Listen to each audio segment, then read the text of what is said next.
453 days since now 16-year-old Sebastian Rogers vanished from his home in Hendersonville. His disappearance sparked national headlines, but now his father says the case is losing momentum. With National Missing Children's Day coming up on Sunday, he is raising his voice and demanding urgency. News 2's Caitlin.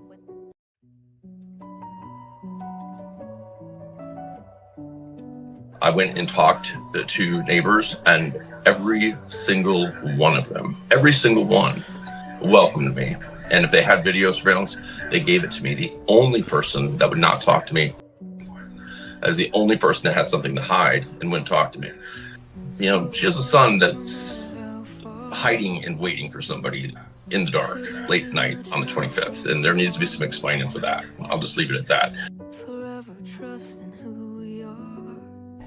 That we are going to keep searching, we are going to keep looking, we are going to find him, and we are going to bring him home.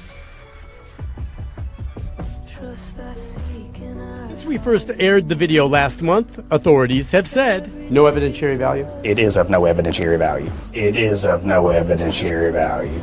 Can you tell me what those lights are? No, Why? because the investigation remains ongoing.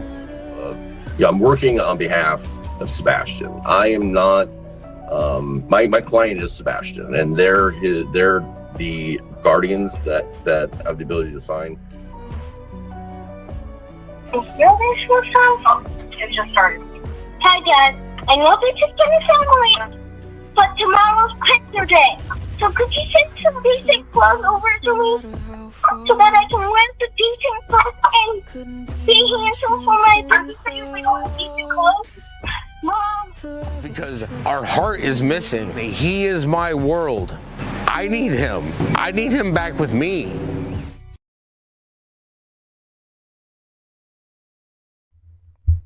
All right, welcome everybody. Happy Sunday. Welcome. One second here.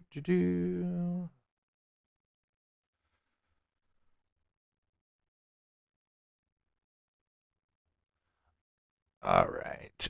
Let me know how I sound in chat. I'll be getting a new mic, I think, Wednesday. Thanks to Cajun. Can't wait to show you guys. Let's see. That looks all right. So, yeah, heads up. If you don't know, Seth is going to go live tonight at in 2 hours from now, basically. So that's why I'm starting my live early. So that way I don't run into his live, because I'm sure he'll share some interesting info. I do have a link to his live as well in the description, so we can post that just before we finish up. But yeah, we got more surveillance footage that I've been going over. A lot of interesting stuff that happened the last few days. Of course, we had the lab with Chris McDonough going over the phone call, or the leaked audio from Heather, where she was at the Proudfoot's home. We played a little bit of that last time. I just want to play just a couple of things that were at the end, now that this video's been out for a while. But because he does mention a couple of interesting things that we didn't play last time. And then we'll get into Vinnie Paulton did a live, I think it was last night or the night before. I think maybe just after I went live. One of those 2 days, Friday or Saturday. And had a team on, and they were talking about the timeline. So I thought we'd check that out. There's a couple of spots I thought that was interesting that they go over. And then we've got, looking at my list of things to do. Yeah, then we'll go over new surveillance footage. And then I found, because I kept asking you guys, someone could find me the full video of Crispy searching, and someone sent that to me, and I found it, and we'll play some highlights to that, because if you don't know, again, I'm not an expert, but I've been out, I've done search and rescue, or searching, volunteering, had the pleasure of working with Texas EquiSearch, not working, but just, kind of volunteering with them on the Dylan Rounds case. And of course, I've been involved in the Aiden Clune, and also have had the pleasure to work with former law enforcement on other cases. So learned a lot of different stuff. But anyway, let's get going because I've got so much to go over, and that way I can kind of read chat here. But of course, thank you to my mods coming in on Sunday and helping out. God bless you guys. So let's get going. I'm just going to play a few highlights again for context. This is the call with leaked audio, I guess you could say, where Heather, former PI for Seth, went to the Proudfoot home. Katie was home, but Chris was not. And I'm sure most of you guys have heard it. But Josh from the lab played it, and I got a link to his video in the description as well, if you haven't seen it. I'm just going to play, I think, 3 highlights of what Chris McDonough says. And I'm doing great. Thank you, guys. I see me and you. Thank you. Doing well. Thank you, guys. Oh gosh, so many. Do I have? No, I don't know if I'll be able to get my hands on that, to be quite honest.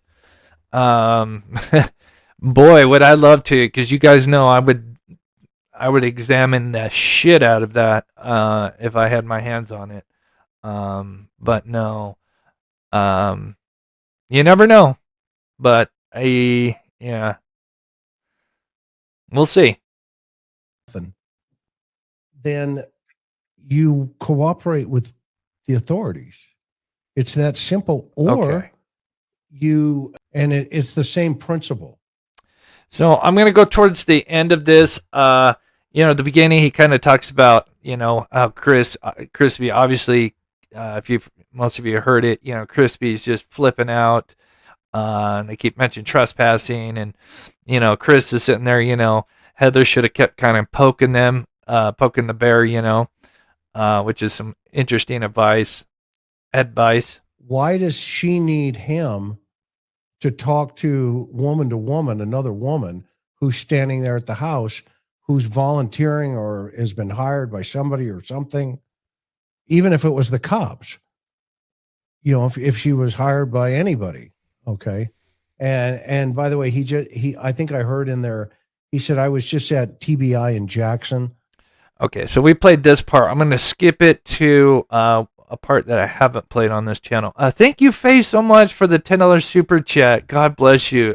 Really helps out me and this channel. Thank you so much, Faye, for that the super chat. God bless you. Or something. And using Sebastian as a pawn in the conversation, where in reality, what she's really saying is, I hate him because he's made money and he's accused me of hurting my son. That's what she should be saying.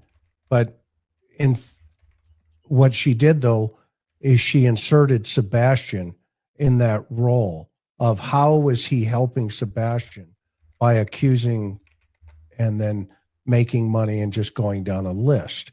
Yeah. Okay, what does that have to do with Sebastian?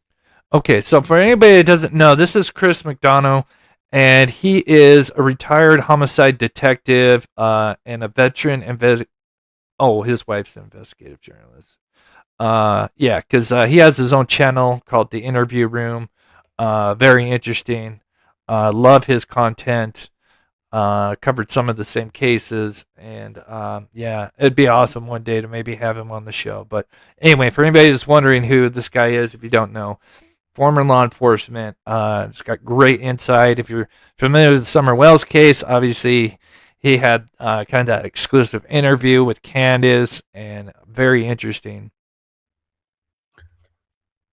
Well, nothing. I mean, it seems like they're airing a property like that unless we're home. And okay. Mothers have murdered their children before. I mean, it's not like it's some asinine, Yeah, the statistics are pretty high. People do. I mean, people hurt their children. Who, by the way, deep down inside, not doing himself any. All right. And that Sebastian was going to be missing. Beginning.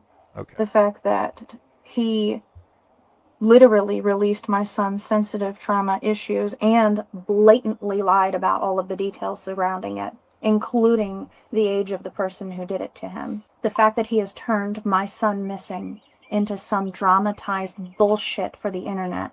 Yeah, just so he can profit. And it's sad. It is truly sickening. Honestly. It's sickening if we profit off of this.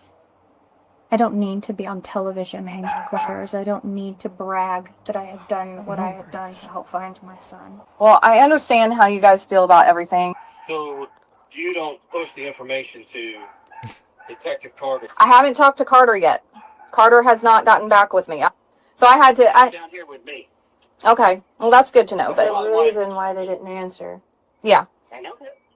But so yeah. But Don't take this the wrong way, but why is a PI... Don't take this the wrong way. Did you hear that? Of going course. on doing internet sleuth interviews? I know that. But so yeah. But Don't take this the wrong way, but why is a PI going on doing internet sleuth interviews? you know, he contacted me before I was even hired to work the case. Just, but yeah, no but offense, I'm just asking. But no, I mean, I'm not a sleuth. I'm actually a PI. I didn't call you a sleuth. Yeah. Oh, the sleuth podcast. Yeah. I mean, they asked me for my thoughts on the Sebastian Rogers case, and so who is it? Aware of all of that, and Seth is not doing anything that he hasn't already done to me in the past. Like, I'm not in. Okay. So I'm just going to pause it there. Again, I'm just want to play two highlights that Chris talked about that I didn't play the last time. Very interesting stuff. Two main points. Interested in the drama. I'm not interested in the rumors. I'm going to base who I think needs to be on the radar based on my interviews, my investigation, not what anybody else says. So I have a question. You conduct your portion, do your thing. Mm-hmm. And we all know the Rogers family has hired you. Okay. It is very evident. Okay. Because we didn't hire. They announced it publicly. It's not a secret. I know, but we already know. There is another PI too, by the way. I know. There's at least like 3 or 4 of them. Oh yeah, I will tell you this. You can tell all the PIs because I know you all talk. Yeah, we do. Because we're sick and tired of being stalked and people coming on our properties. Because that's not just my property. It's theirs. We've worked with we're cool about that. Like, probably 24 different, I'm the best one, I'm going to crack the case people already. And every last one of them that have talked to us, we have said, you are welcome to come and start from square one. You're not going to find anything that, 250 professionals didn't, but you're welcome to try, because at this point. I haven't been here since day one when all this went down. Yeah. And people don't understand. People can say, well, I understand how you feel when nobody knows how we feel. Yeah. Because unless you've lost a child and you've gone through this crap, you don't know. Like, I don't tell people, you don't know shit. Okay. You know? Chris, you've investigated many missing persons cases before. How often do people, in your experience, act this way that truly want answers? What was the last part, Josh? How many people act that, like, if you're not implicated in what's happening, do people typically act this way?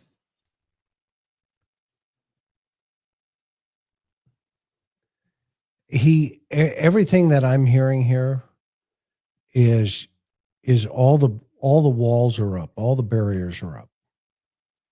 Okay. And what they're doing is they're projecting all this stress, anxiety in relationship to, well, my son is missing.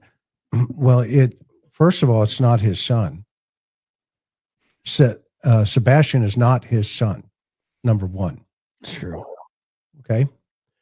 So he's taken possession of Seth's emotional attachment to his biological son.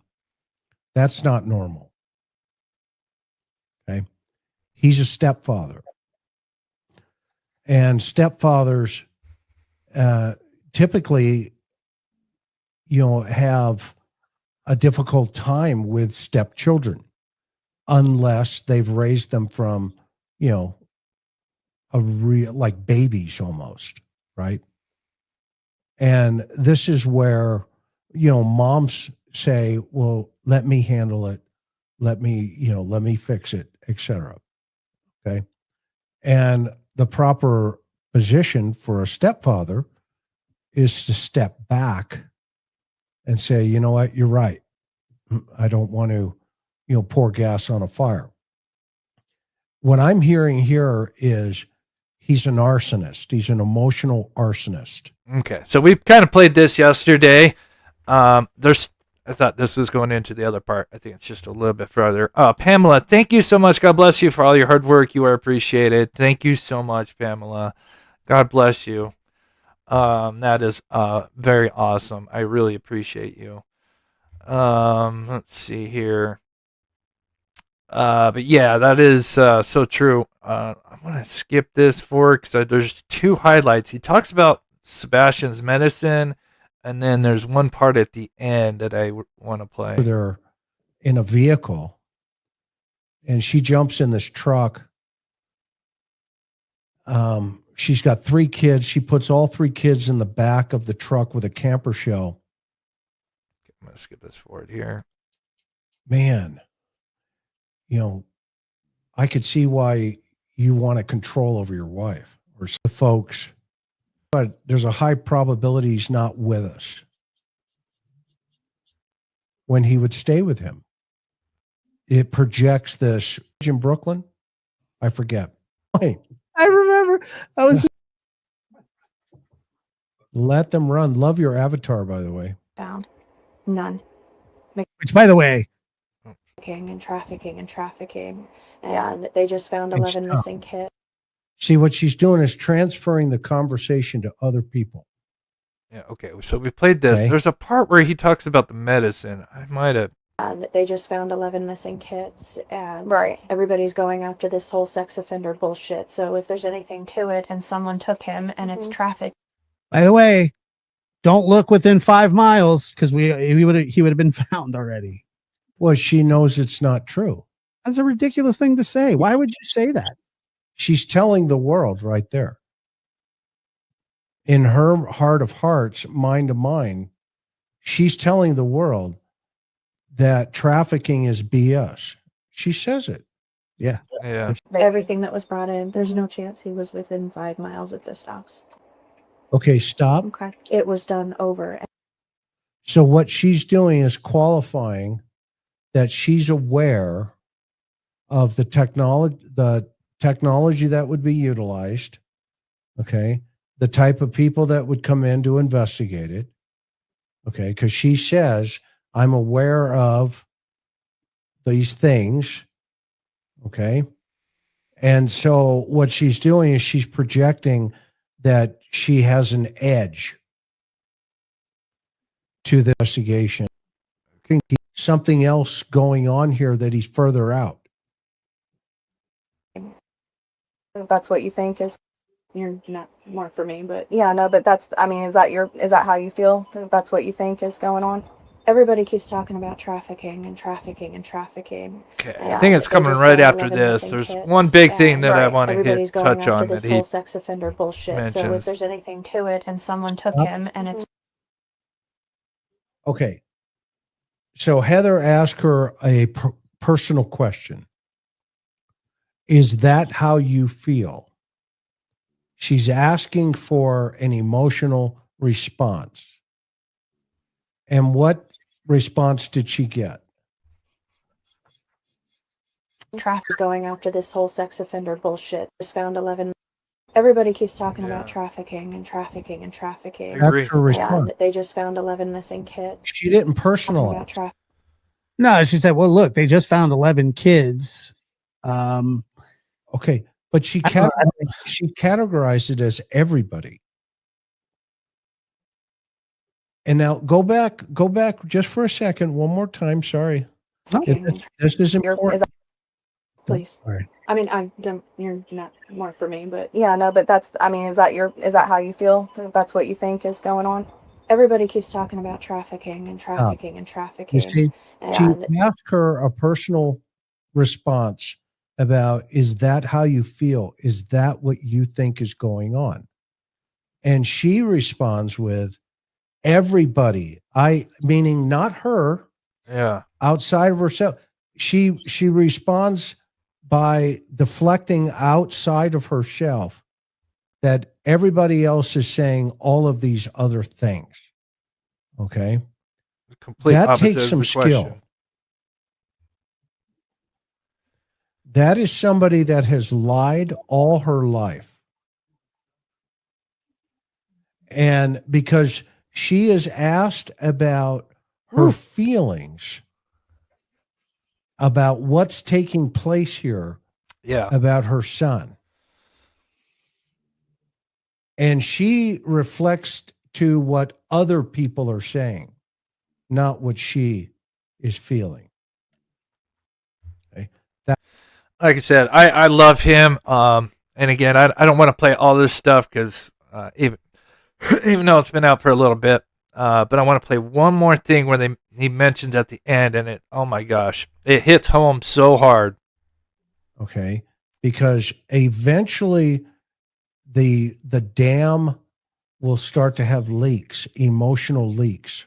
Well, that's what we call leakage. Okay. And in this situation, 50 days into this, I'm hearing these leaks already starting 50 days into this. You see, I'm not listening to what she's saying. I'm listening how she's saying it. Okay. And keep going. I'm sorry. They just found 11 missing kids, and Right. everybody's going after this whole group, agency, technology. Yeah, everything that was brought in. There's no chance he was within 5 miles of this house. Okay. Okay. It was done over and over and No chance. There's no chance he was within 5 miles of this house. She knows that. She's qualified it. It's crazy. Her son, okay. Her son disappears. She knows that there's no way he's within 5 miles. So if I was a case agent, I'd take a note. I wouldn't ask it right now, but I'd be writing down, why is that? I want to explore this a little bit more down the road. Okay. I want indicators that tell me why she would make comments like that. Go ahead. over, and they use heat sinking. They use Yeah. Okay, there's one more thing at the end here I'm trying to find. I tried to cut it up. I'm working on like 5 different projects. I'm reviewing footage, trying to cut this up, trying to prepare my live. And of course, I had originally set it for 7, a couple hours later. And then, of course, when I found out Seth was going live, when I was originally going to go live, I'm like, shit, I'm gonna cut this all up faster, so it's not as where I wanted everything to be. clear. They used vision. They used night. They did. They did. If you can name it, they did it, and they did it in multiple ways. I don't think he's that close to home, unless he's in a basement. Oh, listen to this. Ways.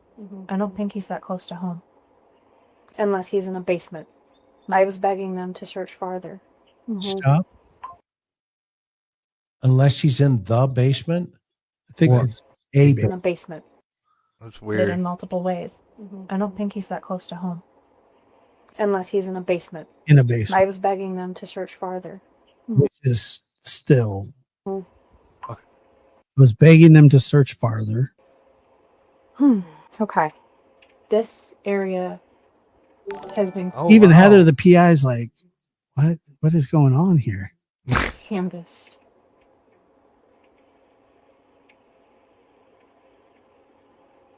They did. They did. If you can name it, they did it, and they did it in multiple ways. I don't think he's that close to home. Okay, there's Unless one more he's in thing a at the basement. end here. I was begging them to search farther.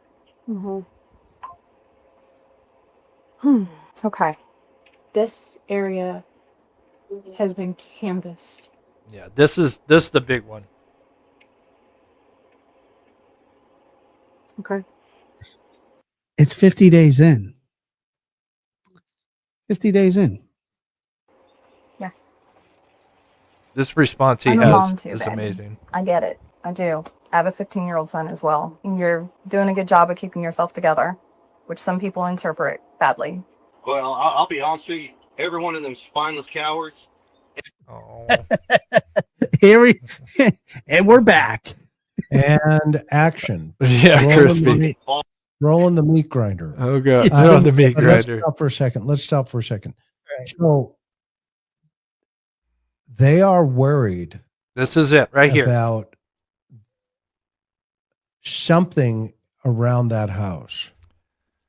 I want to put that on replay and replay and replay. I cannot tell you how many things. A lot of it's been kind of tossed around already. There's a few things, eventually maybe it'll come out. Obviously, cameras that they had allegedly before Sebastian went missing, and all of a sudden, no, they don't have cameras, and then now they're getting upgrade. I don't know how you upgrade your system if you didn't have a system before. That doesn't make no damn sense. But they were upgrading their surveillance system. The keypad lock, which again, very interesting. Allegedly, maybe even has an app to that. We'll touch on that in a bit. But this quote, this says it all right here. Rolling the meat grinder.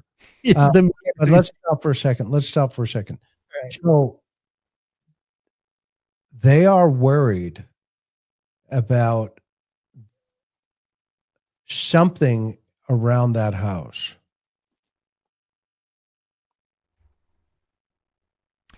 Just in chat, just try to be careful on how you characterize Crispy and Katie if you can. I know we want to use certain language. Just try to be a little not too blunt, shall we say, in chat, so that way it's just easier on our mods. But yeah, we feel. Yeah, because they're. I think we all feel a lot the same way about these two. All these other things have been done, and then she says, something about the basement, unless he's in a basement. Okay, and some homes in Tennessee, that area, have basements, obviously because of tornadoes. But they are worried, and this is why they go 0 to 60 about the trespassing signs. There's something in that environment that they do not want found. Yep. Something. I have my personal opinion, and let me know in chat. The camera system, big one. Like I said, I've spoken to the team, some of the team that when Chronicles Olivia, when they went in to do the interview, and that's 20 days out. It was a complete again, I'm super paraphrasing because it's been a while since I talked to the individuals. But yeah, they said it was super sketchy, the way they were acting inside the home. And again, it's been a while, so I really don't want to paraphrase too much. But all I can say is common denominator is it was sketchy and odd. When going into that house, they were acting like weird vibes. So yeah, no idea what that is. But it's funny that you say that because bringing it full circle, I remember, like you were saying, there's something there, but I have no idea what it is. And I remember when I was watching Mark Tinsley the other day when he was subpoenaing Alex Murdaugh for his. Okay, so there's that. I have the link to that video in the description. Okay, so Vinnie Paulton went live. It was either Friday or Saturday night. I thought I'd just play maybe like 10 minutes of it. Again, we got surveillance footage, some interesting things that we'll get to as well. I was trying to get it in a certain order, but because I had to go a little bit faster. I didn't get my live show put together as well as I would have liked to, but that's all good.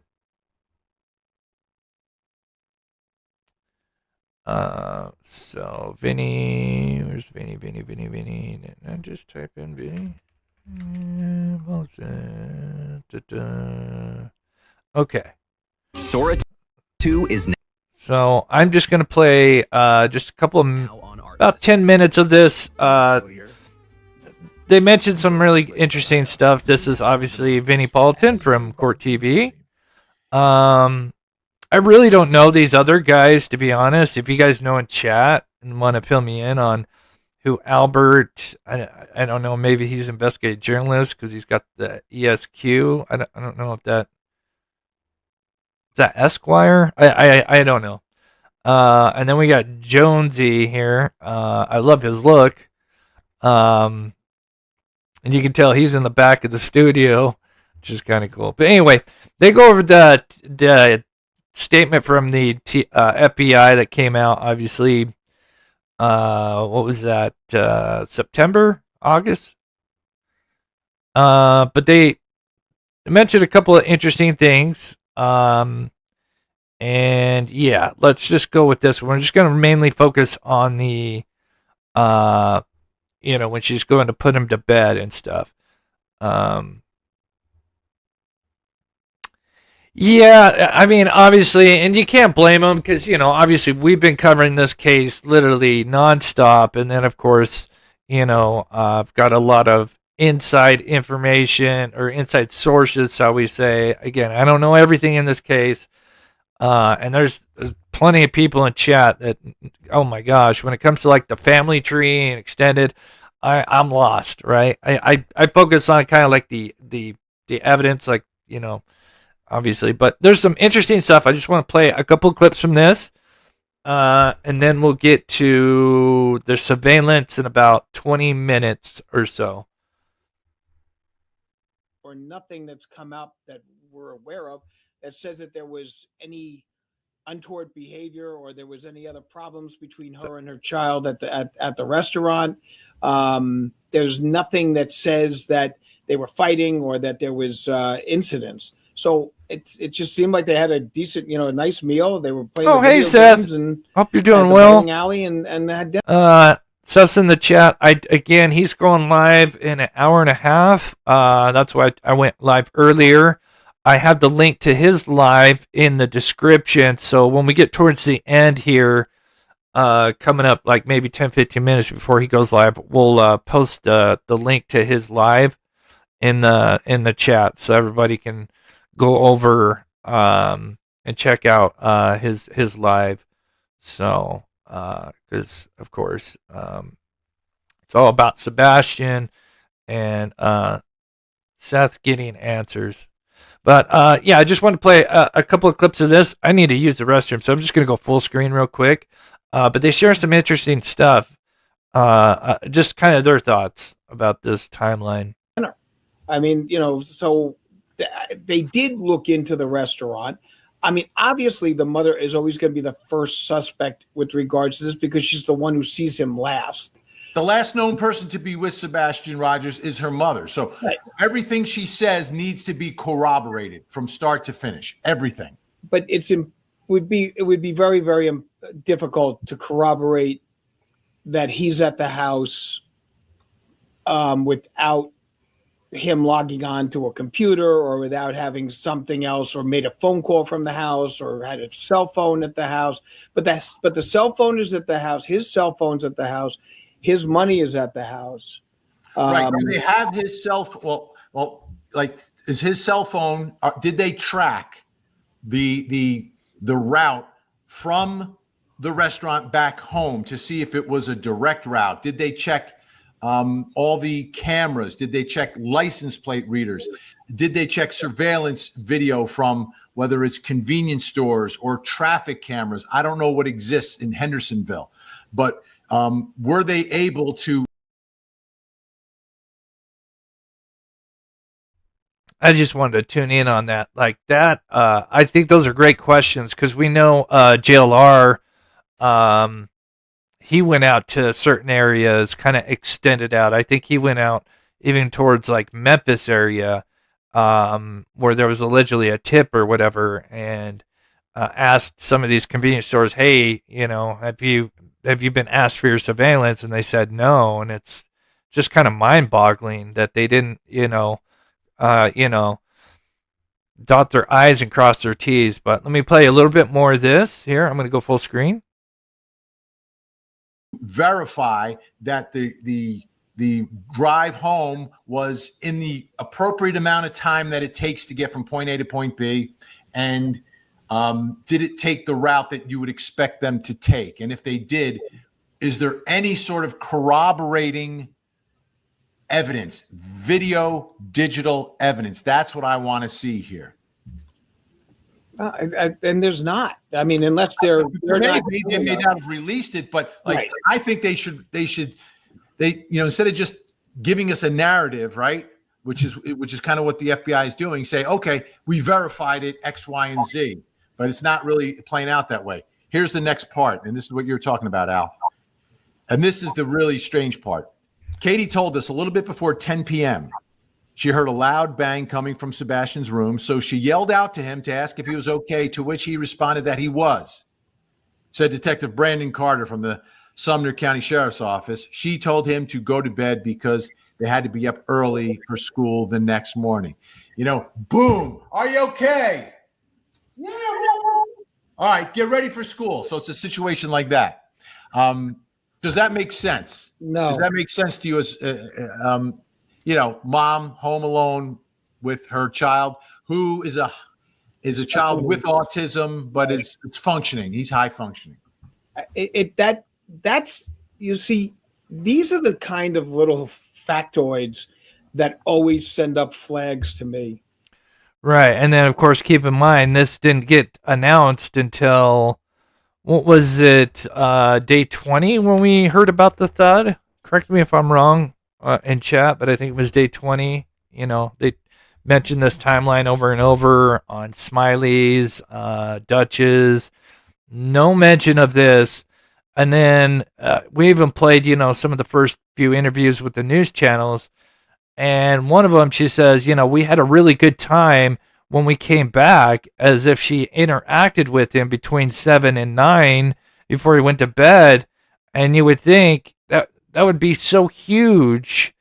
Was it Nancy Grace? Okay, I get it mixed up. Maybe it was Nancy Grace first. Yeah, if it was, one of the two. But we know it was at least, nearly 2 weeks out or something like that.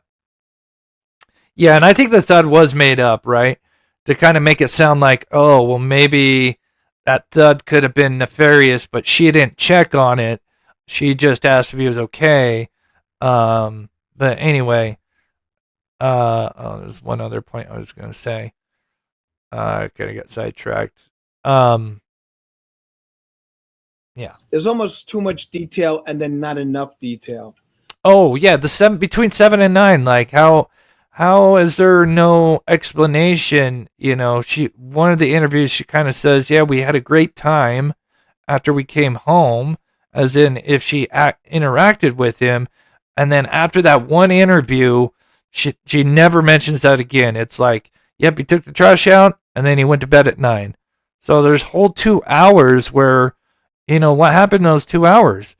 Wouldn't that be, again, if he was home, and this would be your last interaction with your son, wouldn't that stick out? And, all the little details, maybe he's playing with his toys in his bedroom as you're walking, around or whatever. I don't know. It's weird. There's a loud bang and she doesn't investigate. The child is a special needs. I mean, he's high functioning, but still has special needs. And anytime there is a bang in my house or anything along those lines, I will investigate. I mean, I may yell, just say, you okay? And then I walk That's in. what she did. She yelled. But then I would walk in and go, so what happened? What was that? What was that? Like, what happened there? Right. And that I do that too. I do the investigation. Well, what was that noise? Yeah. What was that loud bang? Yeah, the first thing you yell is like, "Are you okay?" And then you get up and you walk in and you go, "So what went on here? What happened? What something fall? Did you break something? What's the situation?" Jones, what was that loud banging coming from your room last night, Jonesy? What was that? You know, people, I don't know, people might take this the wrong way, right? But I don't have children. But if I have a cat who can be troublesome and can get herself in trouble. And, you know, I'll be doing a radio show or whatever, and I'll hear some noises, something going on out there, or I'll hear a cry. And okay, she doesn't speak English, but I do ask, what are you doing out there? But I get up, I go and I check to make sure that she hasn't gotten herself in any kind of trouble, because she is prone to that sort of thing. And, I realize some people would say, well, it's just a cat, right? But okay, so maybe that's my point. To me, that's your baby. Let me skip this forward a little bit. Vicious. I mean, if in fact the records show a 2-hour conversation, I would think that it depends, really. I mean, when we were away, and I would call Gina, they were very brief. Depend. I mean, has she elaborated on what they spoke about for 2 hours? Yeah, I don't know. Oh.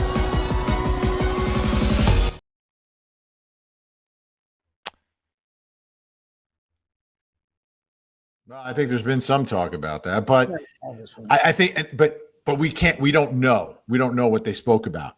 So the question is a 2-hour conversation the night before or around the time that a teenager goes missing, is that in and of itself suspicious? Well, I will tell you this. I think the loud bang thing is the most suspicious thing of all. That's that's allegedly before the conversation. And that's before the conversation. But the problem I have with that is, like, it's one of those things that if you're getting involved in it's almost like Ola Man. Okay, there's just a weird detail that kind of comes in out of the blue that would not ordinarily be something you'd be bringing up in a conversation. And the loud bang, and then the fact that she didn't investigate it. I mean, she's on the phone with her husband for 2 hours. Does she mention the loud bang? And if she does he say, well, did you just go take a look and see? And that's one thing. We always hear Crispy speaking. Has he ever mentioned, out of all the millions of times that he has spoken on all these different channels, when he's on this phone call, oh yeah, I remember that when Katie is screaming at Sebastian, or not screaming, but checking on Sebastian. He has never mentioned that. Correct me if I'm wrong, because I know he's been, channel surfing on panels, especially a lot last year. But no mention of, why they're on the phone about this thud. What the hell's going on there? I mean, it's a 2-hour. What is that kid up to? What is that teenager up to? Kind of like, hey. And that a 2-hour conversation, I'm certainly establishes an alibi, okay, but it is a little out of the ordinary, I think. Here's my thoughts on it. So we've talked about the two scenarios. Did he even make it home, right? I think there's two main scenarios. Either he didn't make it home from Texas Roadhouse, which, again, I'm 50-50 on that. And then if that is the case, is this just, let's say if scenario A is him not making it actually home and something happened in between and he was transferred after Texas Roadhouse, then is this a sign of her trying to also, along with the trash can, now with the loud bang and her interacting with Sebastian, that's just more to add on to, that he was there that night. Just something to think about. Under the circumstances, I agree with Jonesy. If you're going to be checking in, you're not checking in and having a 2-hour conversation unless you're going over your tax returns, and or something along those lines. But that going over your tax returns. Yeah. Well, what else? Why would you be on the phone for 2 hours with anybody? Okay. Hey, babe, how you doing? Yeah. Just, Yeah. I'm gonna skip this getting one a ready little to bit. Feels like a Yeah, conversation I love we had, Vinny, man, but to Sebastian inside the house, whether it's accidental or whatever happened. Like if something happened to him, I could see a 2-hour conversation about what to do. okay, that makes sense, and that is something along those lines. It also could be a 2-hour conversation because they're fooling around on the phone and maybe not necessarily her paying attention to what might be happening with. Right. Yeah. So it is two things, right? devil's advocate. Well, I'm W3. Remember. To Okay. report Sebastian. Oh my God. I don't have my premium right now because I'm on a budget here. Is missing. Okay.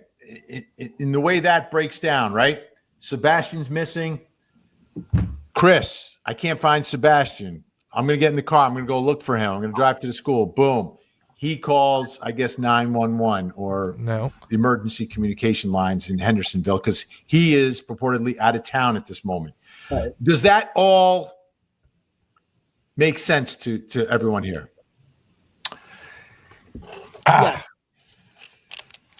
Yes and no. Well, give me the yes first and give me the no. If I can make one comment before that, because I'm seeing comments on here, 2 hours of dirty talk. Obviously, you people don't have a really good imagination because I could probably go 2 hours on that. All right. And he'll prove it after the show. That's right. And by the way, that may be one of the prizes during the Tangent Christmas special is 2 hours on the phone with Al. Murray Hill 839. Dirty talk, but a 2-hour conversation with Al. Oh, really? That wasn't. I was just making up that. It was Wyman 199, and that somehow was where the original Core TV was. Yes, that's right. Yeah. So all right. So you can't find him. You call your husband and you say, "Listen, I can't find him. I'm going to go look." Yeah. If he went to school. That makes sense to me. Yeah, and that makes sense to me. And then the father calls the emergency communication center to report him missing. That might be a little premature. I would have probably said, you go look, see if he's at the school or see if he's walking to school or what the situation is, and then let me know. And then I would have made a call at that point. I don't know if simultaneously, and we're not sure what the timing was.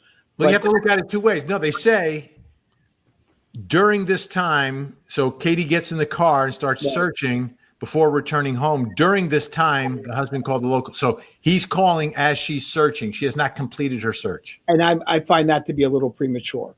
Yeah. That doesn't make sense to me because I would have, What does that mean if it's premature? What does that tell you? Could it, and I think the logical place to go after that, if you believe it's premature, someone who is trying to set up a scenario might call 911 a little early. But then I want to be fair because a lot of times we go after people for not calling 911. Like, why didn't they call 911? I don't want it to be one of those double-sided. I'm just thinking the way I would do it. And I think before we called 911, but I don't have a child with autism. So it's a different place. But it's a last resort. As I would think that 911 would be the last resort. I mean, conceivably, the kid could have been going to school. Okay, that makes sense. It was early though. It was super early. Yeah, but still, you know what? I mean, he with the autism. And I agree. These guys are a little. I mean, I don't blame them because these guys, especially Benny, he's covering a different case every day. It's not like us where we are diving into every minutia detail. So there's definitely you can see where they kind of lack some of the finer details. Maybe he was focused on an assignment. Let me grab this here. I'm just gonna play just a little bit more, and then we'll get to the footage, and then the search with CP. I'm telling you guys, there's some stuff there. Oof, man, I can't wait to tear into. Shirley, I always want to say Shirley because it's missing the Y. Can't stay long. Just wanted to say hello and have a blessed Thanksgiving. Oh, that's so sweet. Same to you and your family. God bless you. Thank you so much for the amazing support. God bless. That is amazing. Thank you so much.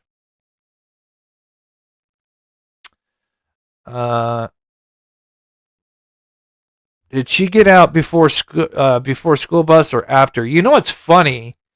Not funny.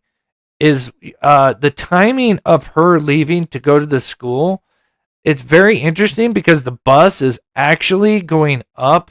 Now remember, it's not the bus that Sebastian gets on because I guess there's a special bus he gets on.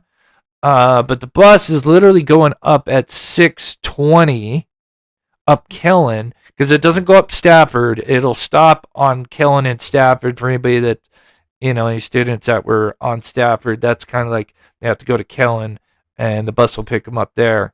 But what's interesting is that bus literally goes up at like 6:19. It's coming back at 6:20. And then what do you know? She's leaving to go to the school, a minute or two right after.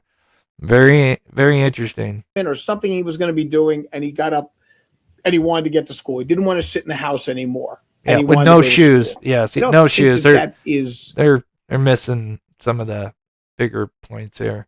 Oh, good. We're in a war game.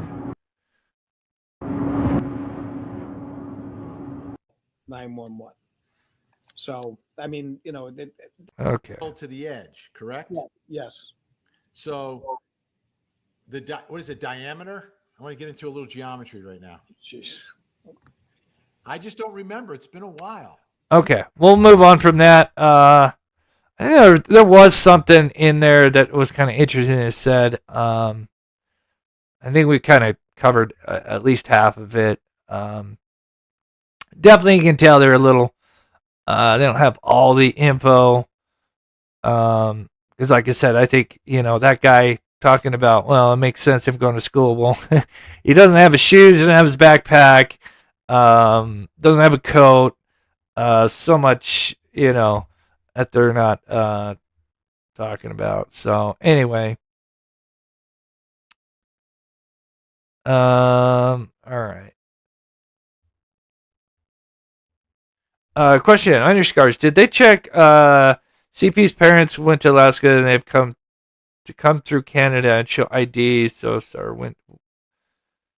Sebastian went, he would not have returned to the border information. I'll be honest. The one thing I have not really devoted my time to is what they did after. I know there's like hindsight and some others that probably are more familiar with that angle. It's definitely something I want to look into. But right now, with getting all the evidence that, the stuff that I've been focusing on, getting that all prepared. So, but I do want to, obviously look at what happened after. I mean, I have a kind of a rough idea of what they did after, going to the RV, 2 weeks later, 2 weeks after he went missing. But yeah, then the vacation. Yeah, that's something that I'm definitely not as versed in. Okay. Right, Jazz. Yeah. And that's, yeah. Okay. All right, we're going to get to the surveillance. Oops, sorry. Let's see, what time is it? Okay, 6, because I want to go through. I want to make sure.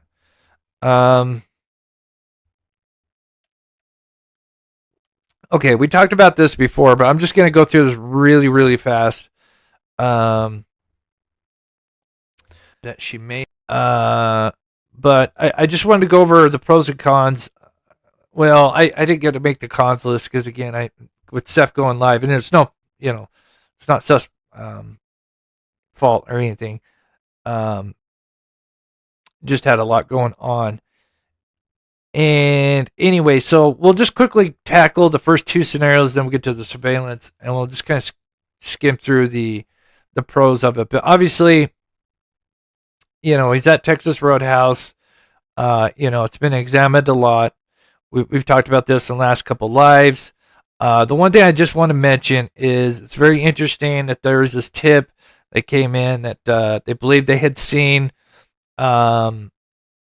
Katie's car along at the BP gas station, along with they say a dark mid-sized SUV. And then there's another tip from another source, which I believe comes from the employee at Texas Roadhouse, that said that they had noticed a black sedan following Katie in, and then I believe was kind of parked in the back or somewhere, kind of away from the cameras that we see. And then when she left, that sedan followed her. So very interesting that you have this tip along with this other tip from another source. Now one says SUV, the other one says a sedan, but both say it's black and both say they're following Katie. So, I think it does add a little bit of weight to it. And then, of course, you add the whole green hoodie exchange. On top of that, it looks like, we don't know for sure, but there's green hoodie does appear to look like there's almost looks like there's two different people, but this does kind of look like it's green hoodie walking back. And I know hindsight's probably researched this, but what's interesting is right after you see this black SUV drive away. Now it could be just a random, SUV and, have no significance, but just to point that out. And then we went over, and here I zoomed in, but Katie's seen putting in the two earbuds right and left, which is very interesting. Was she handed a burner phone from Green Hoodie, getting information, because she has a dash cam, there's audio that's inside the car, but, if she's just getting information, she's not really talking, and maybe Sebastian says something, but, and she can still respond to Sebastian, but she's still getting information in her ear. And could she have maybe not done the exchange at BP, but maybe met up with those people near that BP, which would have been here, and then, some kind of exchange before he got home. And I do think there is, some good weight to that. And then, of course, the whole trash can thing where Seth can't identify Sebastian, although Katie, really wants to push that. And then a couple people, including myself, notice that, Katie and Sebastian are wearing the same kind of color shoes. Let me back that up just a little bit. And I believe maybe Seth will mention this as live. I meant to grab this, but I think it's Seth that mentioned this. Correct me if I'm wrong. That it looked like somebody had a hoodie on when they were taking out the trash. I do. Just the picture that they released, so it's just this top half, unfortunately. But I do have that. But anyway, let's see. Again, just kind of skip it by. So, and again, I had more, but I want to try to get to this other stuff. But pros, we have, for him, scenario A, we'll say he didn't make it home, and there was some kind of switch between he got home. The pros, last time that we know for sure is at 6:22. Then we have the two tips, the black sedan and black SUV. And allegedly Katie being seen at the BP that is just near the as you're going back home from Texas Roadhouse. We got the Green Hoodie exchange and headphones. KK is very defensive about the trash can sighting, saying it's stupid that Seth doesn't recognize his son. You can tell his mannerisms as he's running. I think that's huge. To me, I think that almost says like that you can't tell who the person is as they're walking towards the camera, and that the only thing you can allegedly tell that could be Sebastian is allegedly him running. I find that very interesting. I think that almost kind of tells you that, in my opinion, let me know what you think in chat, that's almost her admitting that you can't see, like you can't make out his glasses, it's just a blob. So, and then I think, it would definitely throw investigators off because you make it think that he's made it home, and so they're all searching there. Yet, if this scenario was the scenario that happened, well, of course, he was already switched out. And even though they did the 3 a.m. light thing, which I think they were probably bringing back his clothes, yeah, and then it's just less hassle to move or carry him at 3 a.m. Not to say, of course, it couldn't have happened, but I think there could be a lot of things that could go wrong if they're trying to either carry him at 3 a.m. in the morning or even just escorting him without him like freaking out, right? So I do think there's a lot of weight to that one. Yeah.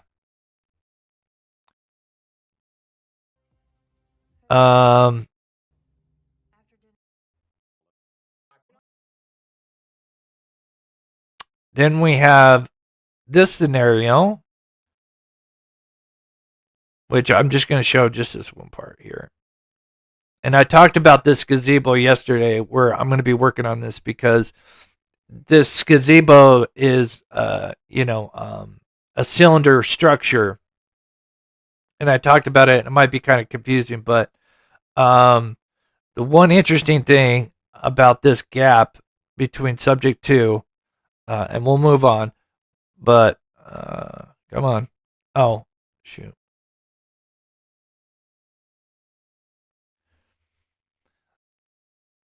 So we see how it gaps here, and then it's going to pop up here.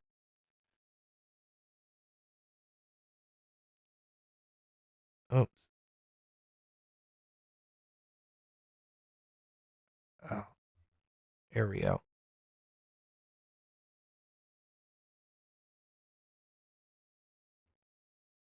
So stop there. Now we've gone over this, but I just want to explain why this is really big. I have to get the dimensions of this object here. Come on.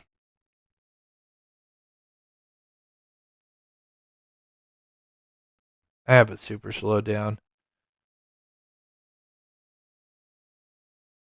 Here it comes. Right there. I mean, look at the dimensions of it moving. Now, the reason why I make such a big deal of that, and I'll show it here.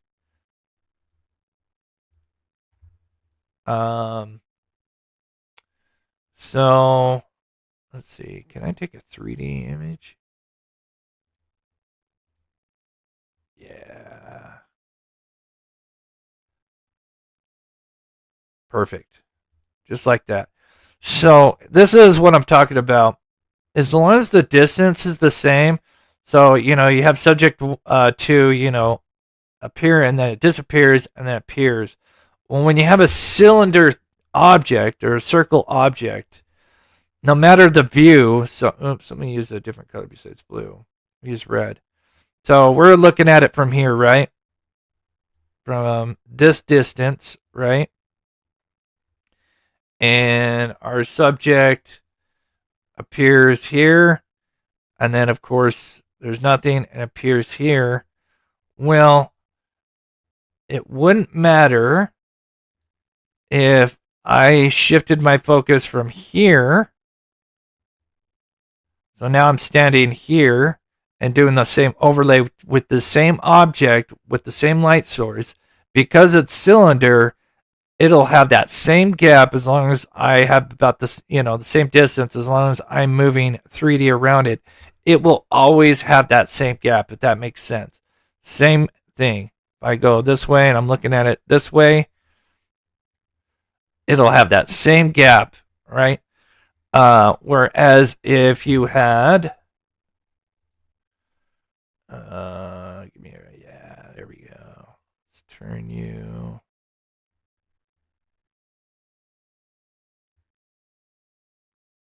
Let me top like that. As I were to, oh geez, brush. As I were to do it this way, and you have, that. But as I move, the dimensions are gonna switch because. Oh, can I take this thing? Because as I move, what's gonna happen is it's gonna do this. So now when I'm at this view, now I'm gonna have more of a straight view where the distances isn't as long. Whereas if I was looking at a building where I've got the side and front, two different sides of the building, which makes it's going to make it appear longer, right? A home. But as I move around the object, well, now it's going to get point. Now look at the distance between the two dots. It's going to be the same, or not the same. It's going to be different. So, but if the cylinder, no matter what, oops, nope, that's the wrong one. I think you guys get the idea, but where's the one to turn it? Why does it want to turn that way? Anyways, hopefully you guys get the idea, right? So that's what's neat about having that gazebo like that. It just adds more weight to that that cap. Hopefully that makes sense. I love math, right? So anyway.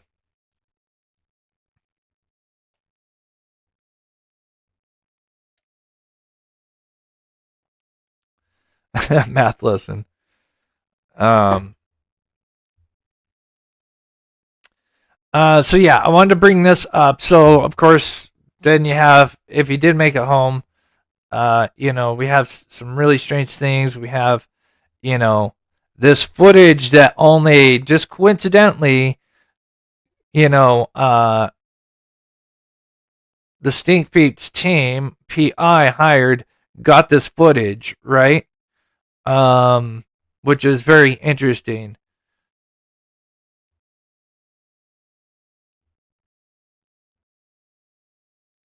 And yet we have not seen any of the actual video, and it was only brought out to use for a narrative, right?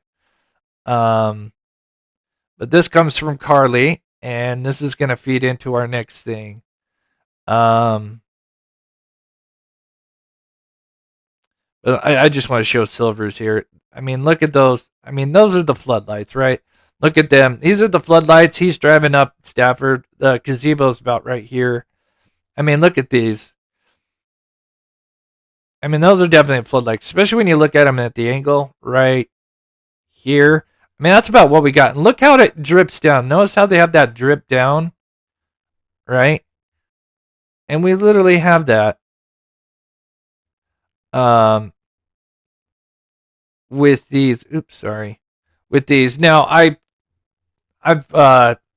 these aren't like, these have been kind of altered a little bit, so they're not as, but they do kind of that same thing, that droop. Anyway, moving on. Now let's get into, we're going to get into the footage right now.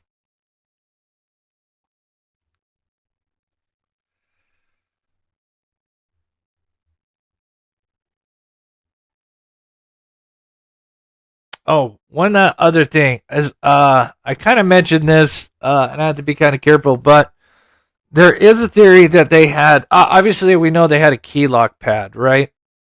Now, allegedly, and this has been mentioned before, that that they may even had an app for this, which this app records every time it's opened, obviously. And the time, as you can see here, is kind of an example. Like Friday, somebody unlocked it, has the same time, but you guys get the idea. I do wonder, and there was somebody that asked about it, and we'll just leave it at that. But I do wonder if this was obviously a ruse, did she allegedly maybe unlock it, like open up the door to trigger, the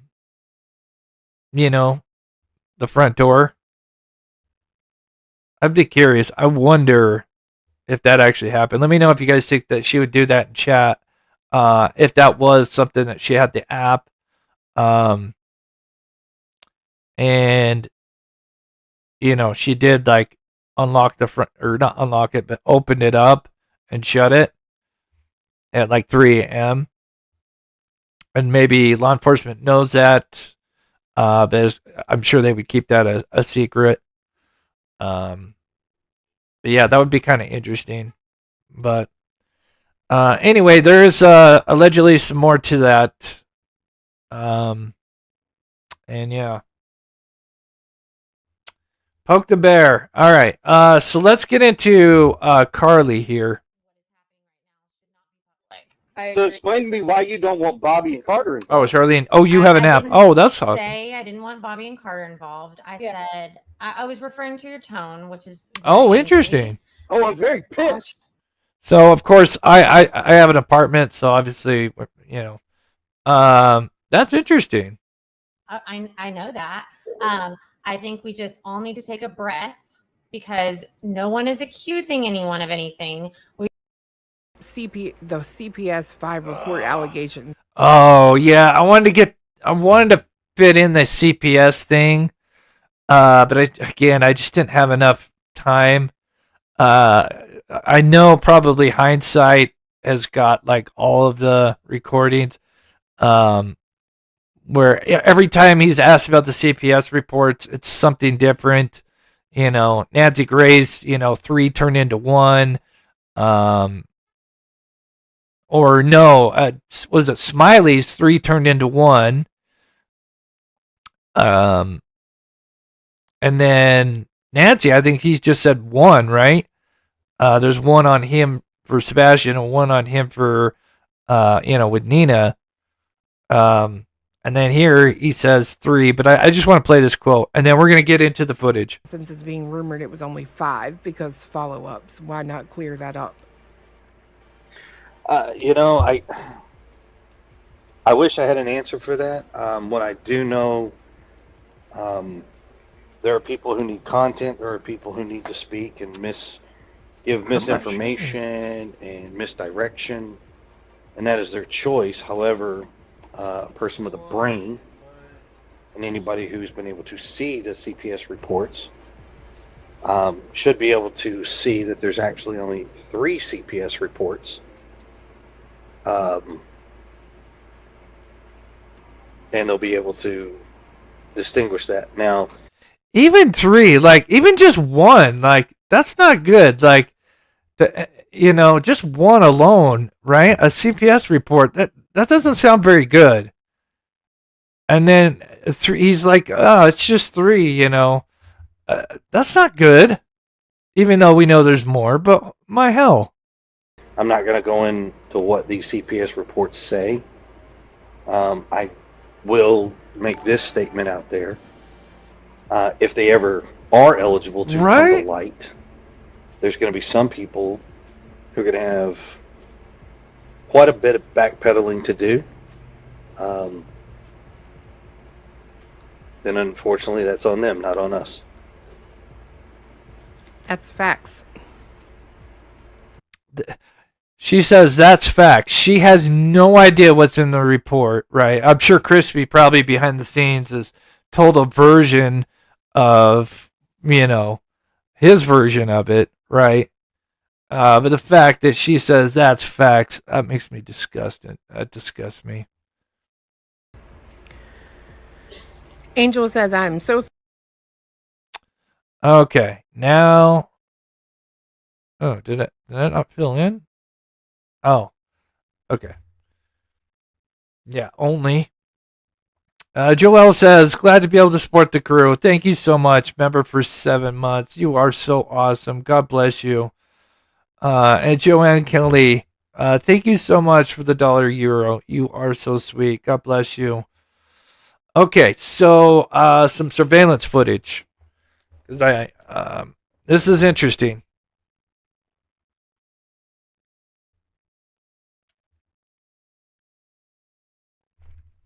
Sorry. Just reading chat. Carly. Carly is the neighbor behind. We try to use nicknames for everybody. So Carly, we'll show Carly here. He is the neighbor that allegedly had an affair with Katie.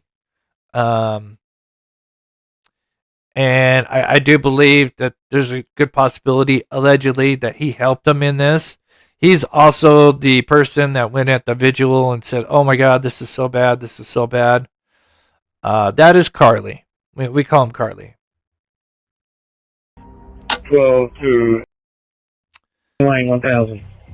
We're going to work our way north. Okay, so, and we'll get to it. Again, if I had an extra hour, this would have all been a little bit more cohesive. I always spend literally at least 4 to 5 hours preparing for a live.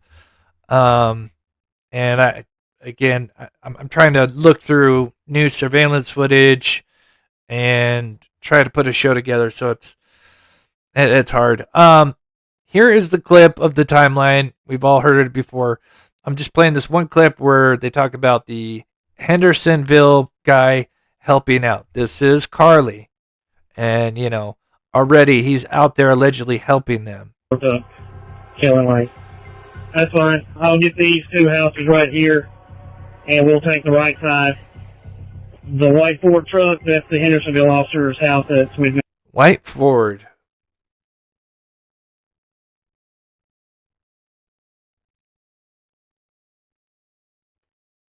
White Ford truck. Hey. No, that house hasn't been checked.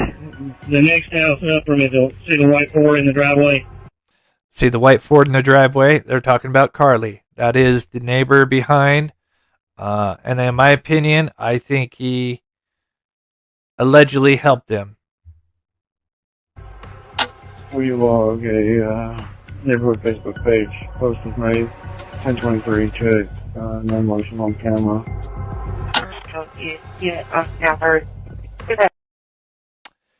So there is a picture of his home. That is the white Ford right there. That is the neighbor behind Proudfoot. So just for bearings here, this is the Stinkfeet home here. And this is the Carly home here. There's his truck right there. Just after this case started getting heating up, he blurred his house, which is interesting. He's a rent-a-cop for the Hendersonville PD. He is an asshole, allegedly, in my opinion. I've seen some clips of him. He does not appear to be a very nice guy. And yeah, allegedly had his house. Well, not allegedly. He had his house up for sale before the whole Sebastian thing happened. And then right after the Sebastian thing happened, I think they lowered the price for a minute, and then they just took it off. And some of the timing of what they did, there's some people that have done some really good research on this guy. Yeah, very sketchy. So moving on. Blow your house. That's right.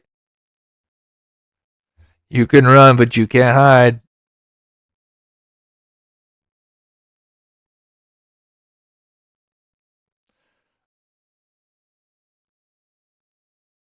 Okay, so at 7:53, I wonder, maybe we should do this way. Okay. Yeah, okay. So one of these guys is Carly. It could be the guy that's under this arrow.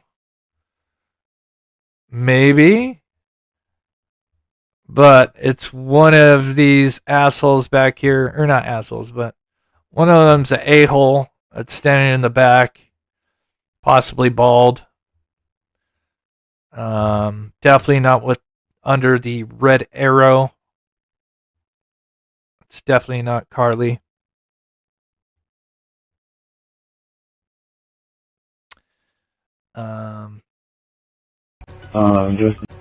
Just the police and Okay, so we'll get to the whole thing with Carly here in just a second. Let's just remember the phone call. I'm within minutes they were here. I couldn't tell you exactly how long. I know it was fast. And we haven't found him. When I got the phone call that he was missing, like she said, we asked questions like, where's he at? Check this, check that. And then we called the sheriff's department. After we called the sheriff's department, I stayed on the phone pretty much most of the time. And then while I was at work, I asked for a relief, got a relief, got in my truck from Memphis and made my way to Nashville. And that was, I guess, Monday?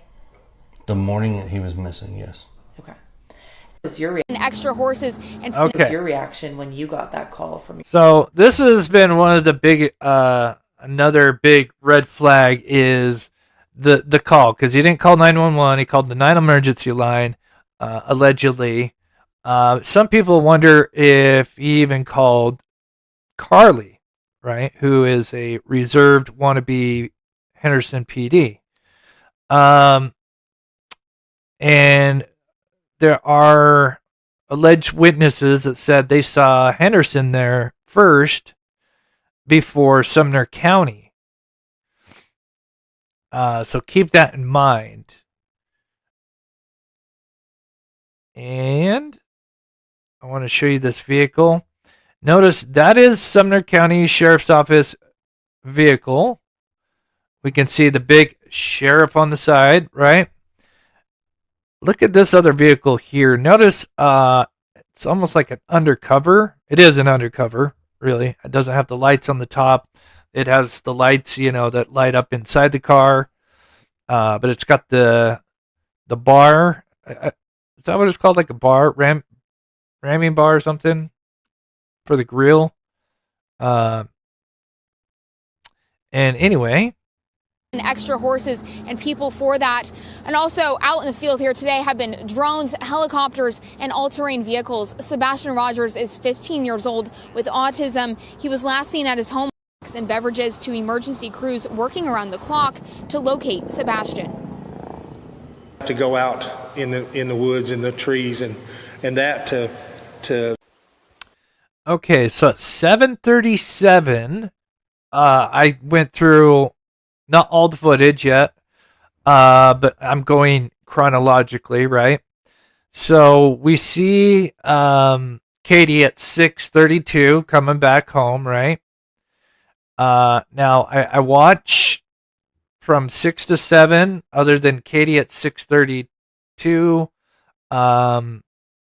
There's really nothing except for people, some of the neighbors doing their thing. It isn't until 7:37 is the first time I see any kind of law enforcement. And look at this vehicle.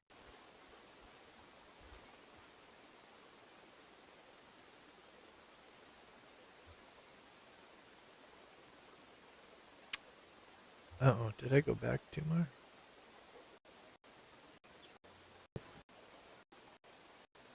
It's at 7:45.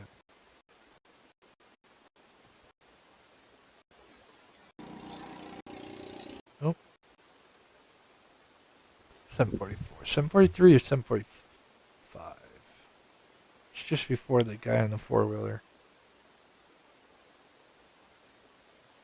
I got a slow motion zoomed in one, but I forgot to take this other part out. It's going to be coming left to right here in just a second.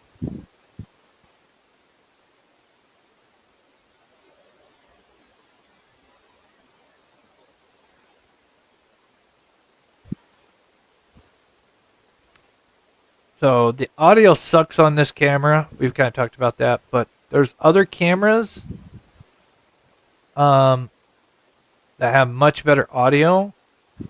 I can't promise anything because I don't want to put any pressure on anybody, but we may try to get the back cameras and get the audio from 3 a.m. to like 3:15 on the 26th and see if we can hear. I doubt we're going to hear any voices, but I'm wondering if we could maybe hear a car or maybe a car door shut or any kind of thuds. So, okay, wait a minute. Is this guy? Am I tripping? You know, let's just go to Soma. Where is this damn vehicle? Oh, there it is. It's SM40. All right. There it is. Okay, it's SM40. Okay. Working with, again, I've just barely got all this footage, like, and I'm trying to get it all together here. But it's this vehicle. Let's see what you guys think about this. And then there's another thing as well, which will go back to Carly, but I thought we'd go in chronological order here. Okay, here it comes. And we'll zoom in on it as well. So it's this SM40. I thought it was this SM40. Again, this is the first vehicle law enforcement that we see on Kellen. So it's been now just over an hour since there it goes. And it's interesting because it goes. Now remember, there's still no through road to Devon, but you can see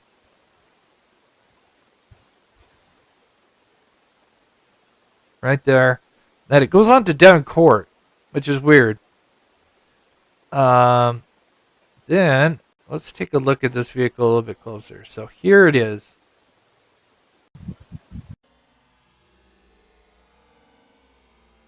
Back it up so we see the grill.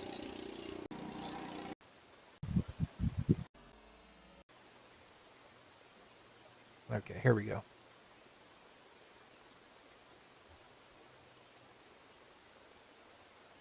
One second. Oh, thank you, Lisa. Yeah, if you can, hit that like button. Jack that up. Get these views up, please. All right, come on.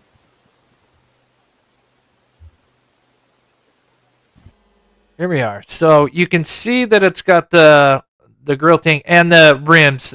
They have those little. They stick out. I mean, this is definitely an law enforcement SUV.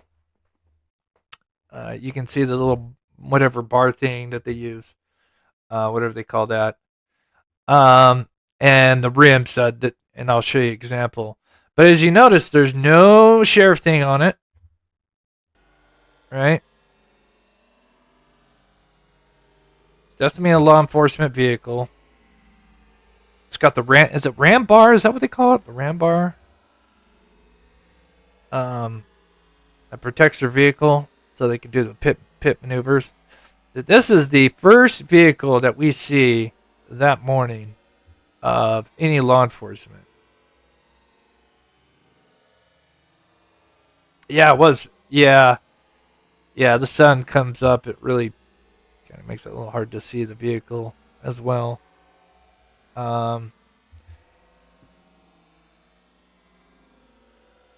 But no, it's definitely kind of like an undercover, which is weird to begin with. Like so weird that it's one of their undercover ones. And so here is an example. So this right here, this picture is literally Sonny's sheriff's SUV. That is his. And they put like a bow on it and stuff. And so keep that in mind. That is his sheriff vehicle. And of course, it's got the lights, the bar, and of course, the logo, Sheriff Sumner County. We don't see that on that. Now, the rims are totally different, but their other vehicles do have that same rim. It seems like all law enforcements have the typical little thing with the rims. But that is Sonny's, and remember at that time, Sonny was, at least doing well. So kind of interesting. That is definitely not, the sheriff vehicle. And here is a look at Sumner County and Henderson. Here is Henderson's. Here's their parking lot. You can see one of their non-undercover ones. You can see the rims, how it's got just like that, cylinder right in the middle really sticks out, where the rest of it's like must be like black rims with the like chrome or silver in the middle there. It really sticks out. But as you can see, this is one of their undercover, has no marks on it. And that push bar, that's what it is. Push bar. Thank you, Beach Gal. The push bar. But yeah, as you can see, this is literally Hendersonville. This is like a video that they had. The news crew went out there. But exact match. Instead of having the lights up top, they have the lights here. So again, and the reason why... No, Seth should be live, in 30 minutes. We'll put a link to it, so don't worry.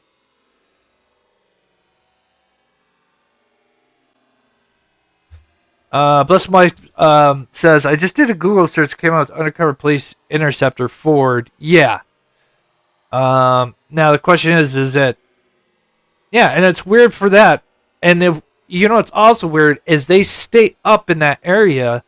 Again, I would need to look at more footage. But they go and they sit in Devon, right?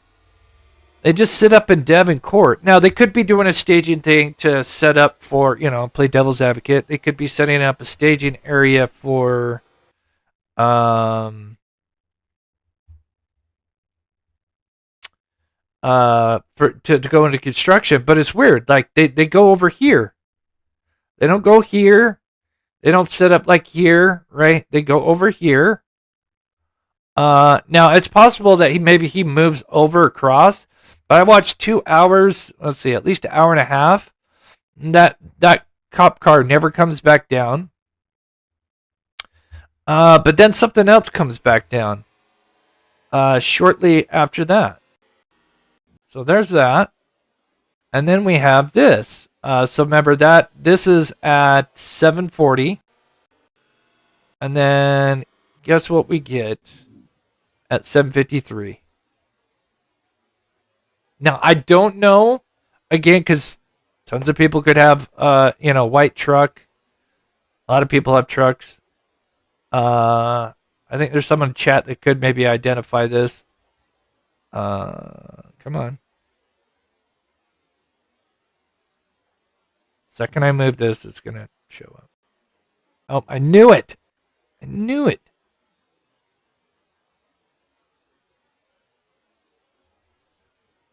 Anyway, we're going to have this white Ford that's going to come down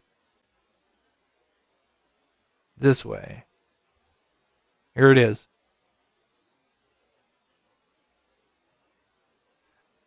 Now, I don't know if this is just like a neighbor that's just going to work.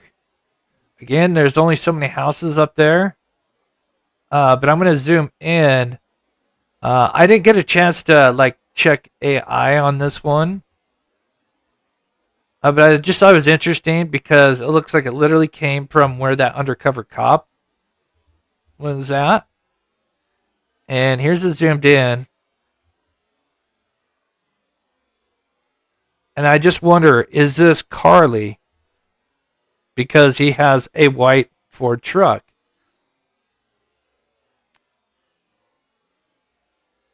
So let me know if anybody, truck people in here, if they notice the grill, if it's a Ford or a Dodge. I'd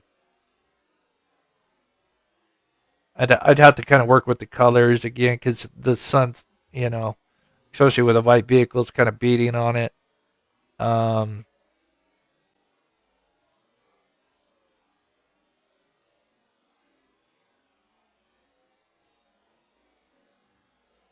Man, that looks like a Ford or Chevy. I'm not sure. It's tough to see that grill. If anybody knows in chat. But it's got the crew cab, which Carly has. This guy has a hat on. That I could tell when I was doing some independent search on that. And there's one more view from this. Yeah, I think here you could kind of tell he's got a hat on. Which, remember, Carly is bald. I don't know how often he wears a hat. Yeah, it's so white right there. I need to clean this up. But when it's sitting like right here, you can see his hat. Is it a lot of people are saying Chevy? Okay. There is another white truck, but I didn't get a chance. But I am wondering, because, and I'll have to again. I just so much footage I'm trying to go through. There is another white truck that I see, but I just didn't have time to get it. But as you can see, that's his truck. Got the crew cab and everything. A lot of people are saying Chevy, and I think you're right. As I'm kind of seeing it now, I can kind of see the grill for the first time. I think you guys are right. But there is another white truck. I just have to go and observe it and see if that's him or not. But at least now we know. But it's still odd, this whole undercover vehicle going to Devon and then just sitting there for at least an hour and a half. And is it Henderson PD?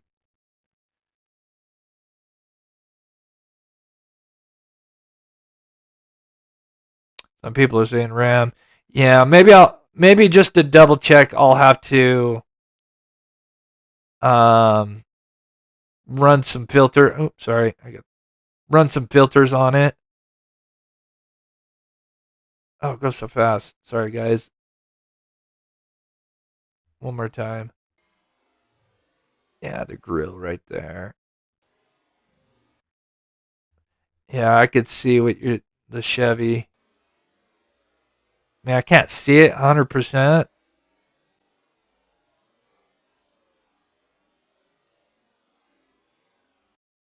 There it is, right? Oh, you can't see that one. Okay, right there.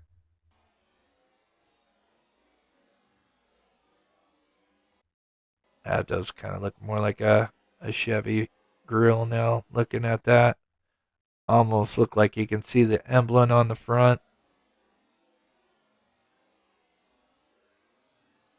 So that may not be him, but there is another white truck, but I'll have to look at it for sure.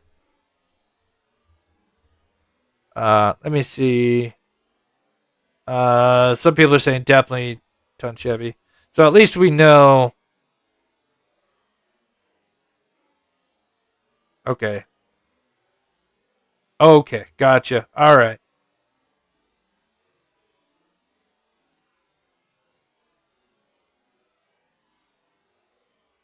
Gotcha. Okay. Yeah. All right. So that's a white Chevy. There is another truck, which we will, I'll have to examine it again. There's just, again, I'm doing like 5 different things, looking through footage and preparing a live. But yeah, we'll keep scanning it, and if there's interesting stuff, we'll, future lives will show. But I do find that undercover vehicle interesting, especially since it just goes and sits in Devon court. And the whole aspect of allegedly Henderson PD was seen out there first before Sumner County came out, which would suggest that Crispy called Carly, and that's how they got there first. Okay, got a lot of Chevy people. Gotcha. Okay. Well, at least we got that solved. When I get to the next truck, I'll again, I don't have it ready. And I have to kind of scan through everything first. But we'll check that out. But I'm being told that is the neighbor that lives up off Devon, so at least we know that's not Carly. Okay, we got 20 minutes. All right, that's perfect timing. Last thing. Oh, thank you so much. I do have some stuff that I'm going to put out for the Patreons, and it's free, so you don't have to be a Patreon member.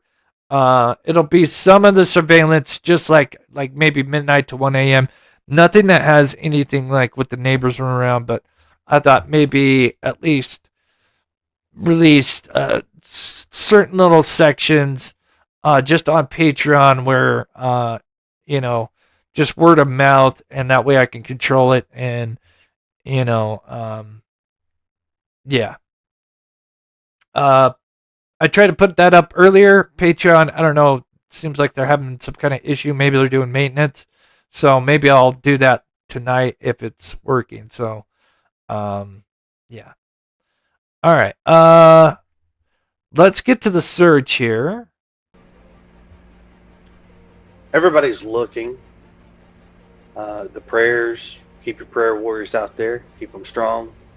Well, see, here's the issue why we're bringing this up, CC, is because, yeah, it is Hendersonville, but it's supposed to be Sumner County's jurisdiction, or they're the leads or whatever. The suspicious part is why Hendersonville would be there if he's, again, remember, he's making a direct call to an alleged agency.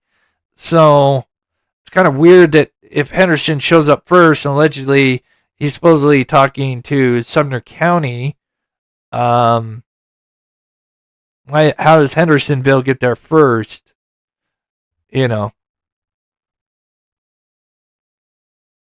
Again, this all stems back to the connection with Carly being, a reserve PD officer, rent-a-cop. It's always a good thing. I have to stand down until fucking. Okay. Last couple things. I'm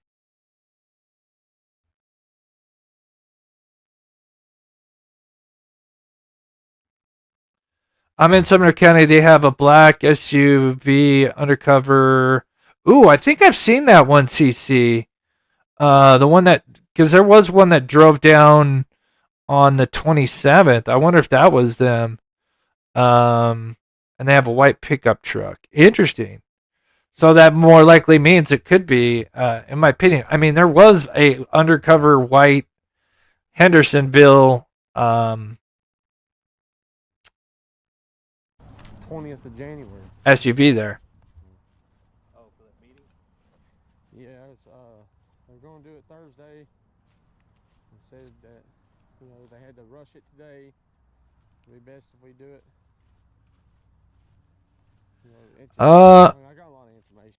That, I'm going to be honest, that's like a mess. I mean, that's a landmine.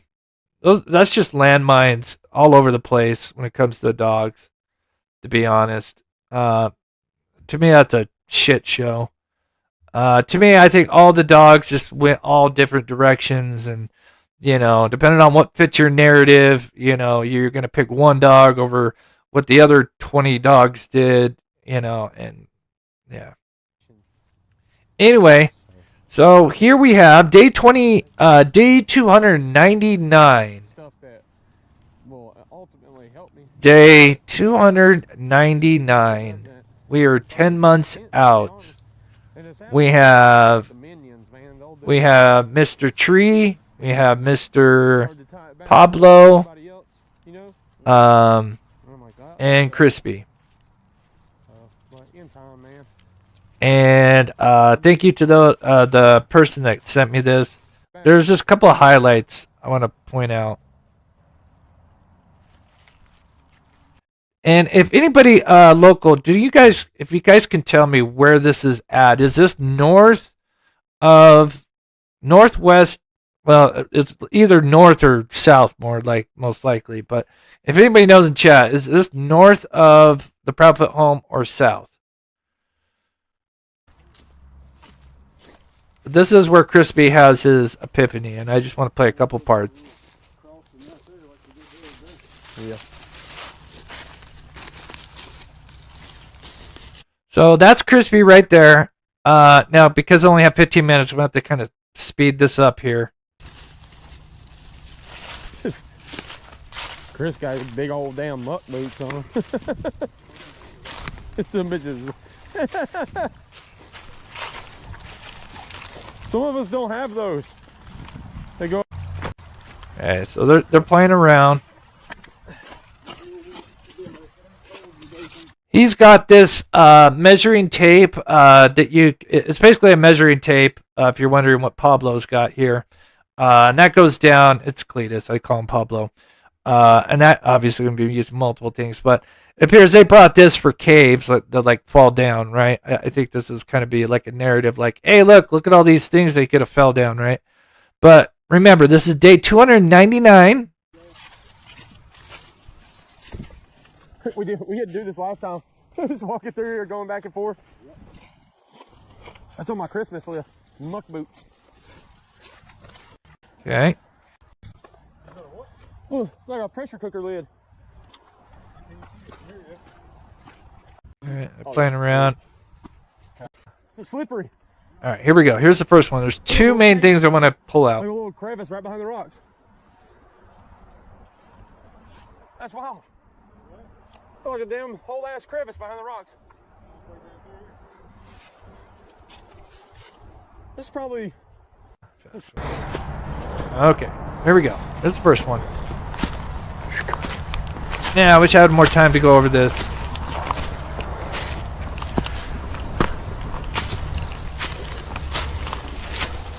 So much I'm leaving out that I wanted to go over.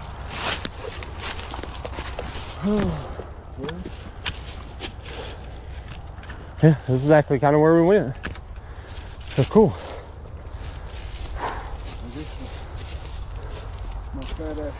Yeah, he'll be live here. Yeah, we'll finish up before Seth.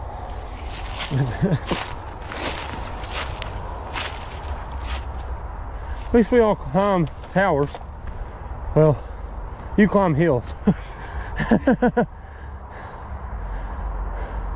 that's Crispy right here. What do you think would be better? Walking this way, back and forth? Yeah. Yeah, because the big thing is like I mean, dude, we did a hell of a job coming up into the side.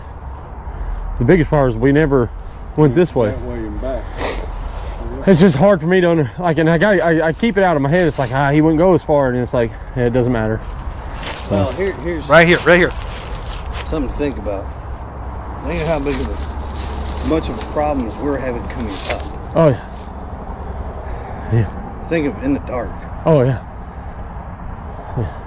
No, I mean for me it's highly unlikely. I give it 2%. Is what I tell everybody. Give it 2. I think I give it 0.5%. 0.5% right there out of his own mouth. 0.5%, right? No faith. Parents, again, what I worked with, we talk about stuff like this, me and Amy when we're out there searching, but no. For me, it's more about eliminating it. I mean, because we've seen on the map that it wasn't foot search. I mean, you've been doing this since the beginning. In reality, man, it's like when you spend this much time out here looking, you don't. I mean, it's like, where's the signs, But at least you can clear it off, consciously. You say, look, I went there and done it, And then at the end, all you can say is it's leading us to one thing, It just sucks. Yeah, out of Chris's own mouth, less than 2%, right? Which tells you he already knows, right? He already knows. Brooke asked a good question. Damn, I'm on a time limit here. Sorry, guys. I even wanted to do a members live, but I really want to hear what Seth has to say. But yeah, that's one. Again, I'd love to dive deeper into what he said. But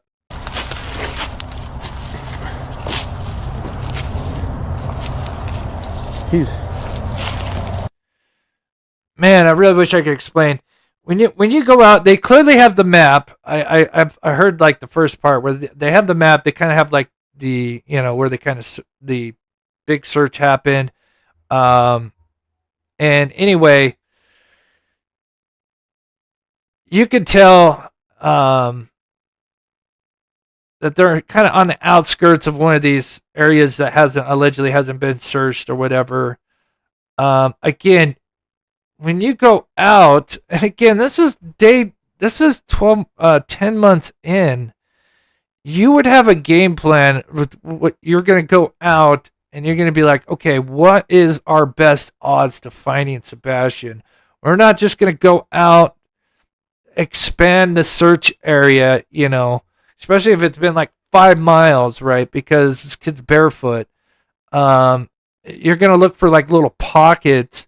You're going to look for the best areas, right? You want to use your time useful and go for certain areas. Again, maybe pockets they missed.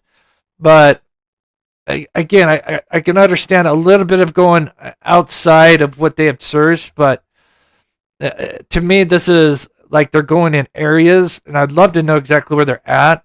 And almost picking areas where they want to show where there's dangerous areas, because they're going to show a cave. So I'm going to play one last part, and then we'll finish up.